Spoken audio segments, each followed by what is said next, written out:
আসসালামু আলাইকুম। কালকে অনেক ঝড় বৃষ্টি হয়েছে।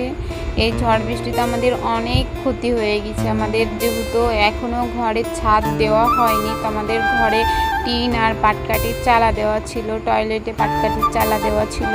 তো এটা চালাটা উড়ে পাশের জমিতে গিয়ে পড়েছে, আর রান্নাঘরের টিনগুলো সব খুলে গিয়েছে। আমরা তো অনেক ভয় পেয়েছি। আমরা ঘরের মধ্যে আমাদের মেন রুমটার মধ্যে ছিলাম, ওটাতেও টিন দেওয়া আছে, কিন্তু ওইটাতে একটু ভালো মানের টিন দেওয়া আছে, তো ওইটা কিছু হয়নি।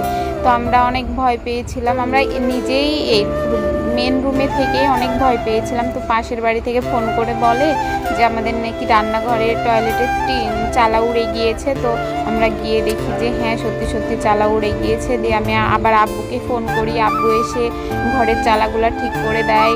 তারপরে আমার ঘরের মানে বিশাল বাজে অবস্থা ছিল। তো আমি সব পরিষ্কার করে, আবার ফাঁকে ফাঁকে নামাজের সময় হয়তো সব পরিষ্কার করে, এখন আমার ঘরের অবস্থা এইরকম।